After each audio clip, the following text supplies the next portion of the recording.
Welcome back to the Common Guru. I'm Jax, and today we're going to take a look at the next question in our New Year, New Way series. Do you let other people do your thinking for you?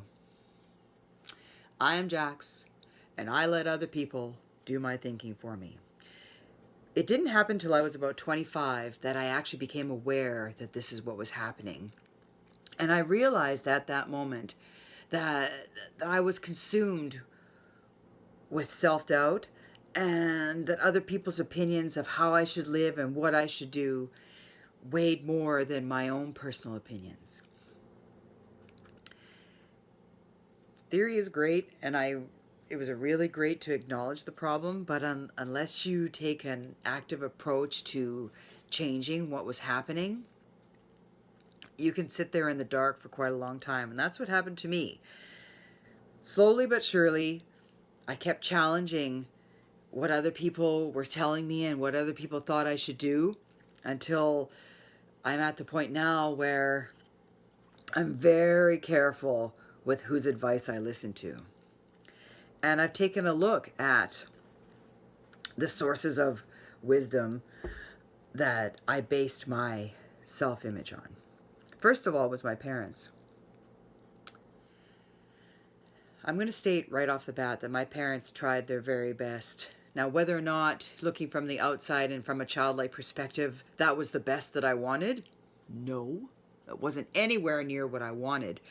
But it was their best. So I encourage you, this is what I encourage you to do. If you had a relationship with your parents that was dysfunctional, mine was, what I did to help heal this situation was I actually stepped out of my childhood and tried to take a objective view of it.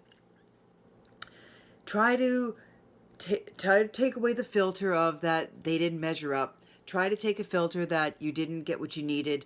Try to take away the filter that you were not accepted, and look at them as people, just people. My dad, broken, abused, chronically paranoid with how other people thought of him because he had zero self-image. So honestly, what could he have imparted to me about how to be confident and think for yourself?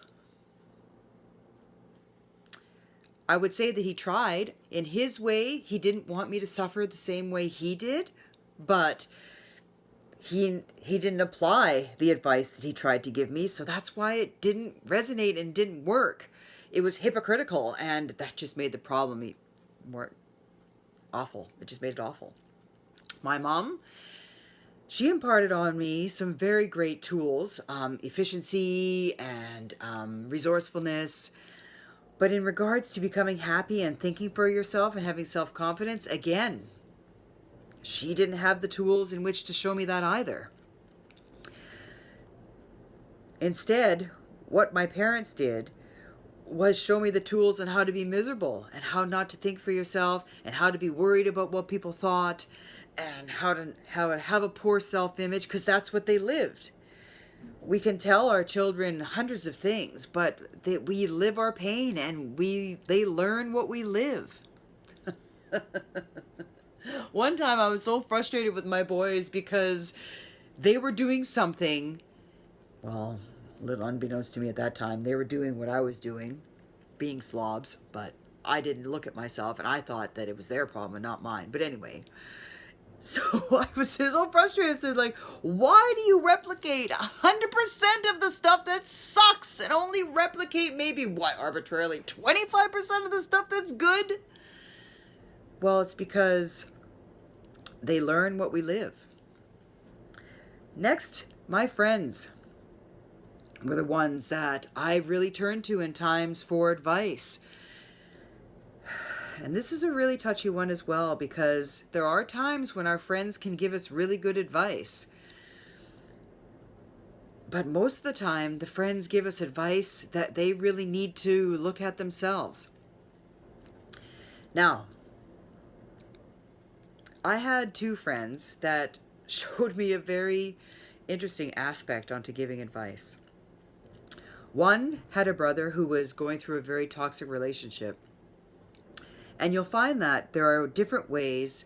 We can have two people in the same family, but each respond to the background a lot differently. One can become really independent and show that they're great, and the other one can become quite needy. Well, he was the needy one. He was always the one that needed to be in a relationship, like me. And even if the relationship was toxic, it was better to be with the devil you knew than the devil you didn't. So he would phone her all the time about how awful the relationship was and how she kicked him out again or how whatever. And my friend was the independent one and decided that she was going to hammer him over the head with being independent, move out on your own. And you don't need people to live and blah, blah, blah, blah, blah. And I have one of my best friends that was like that too.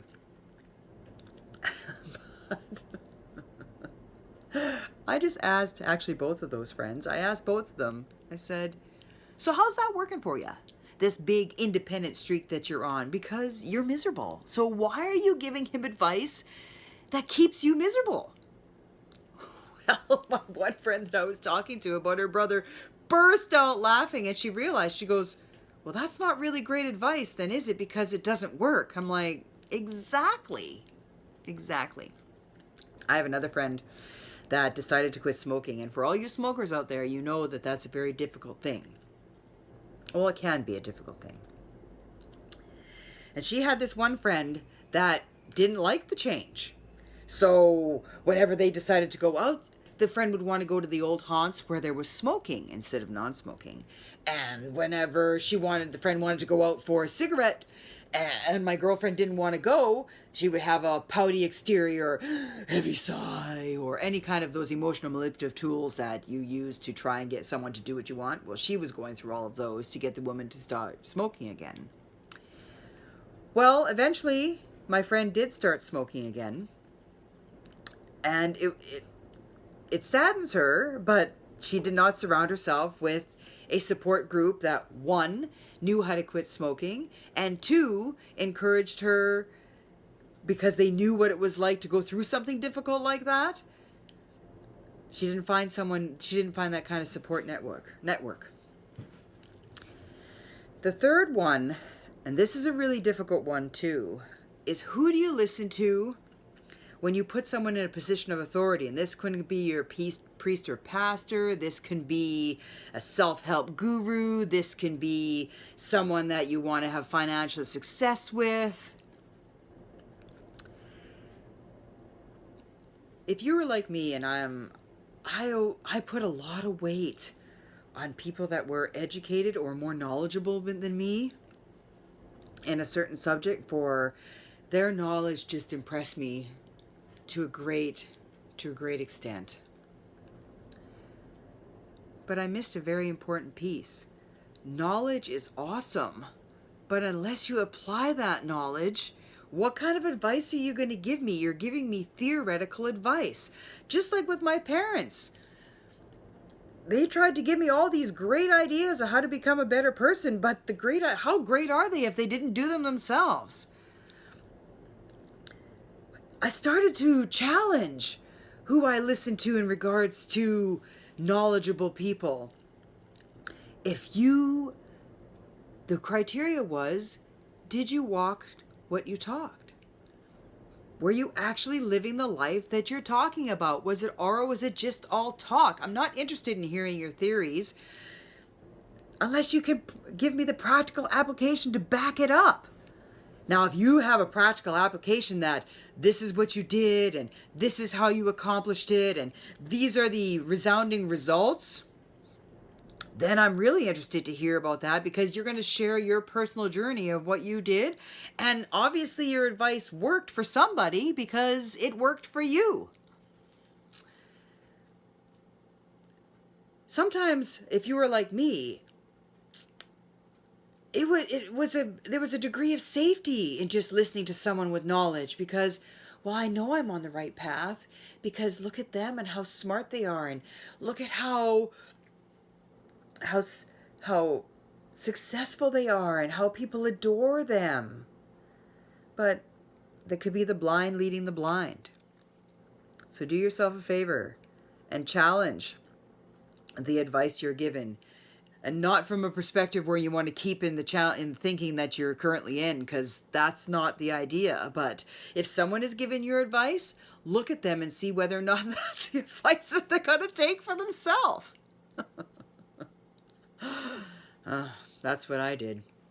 Anyway, thanks for watching, everyone. If you want to find new and exciting ways to connect with the Common Guru, just check down below in our description box. Don't forget to subscribe to our channel and have a great day. Bye.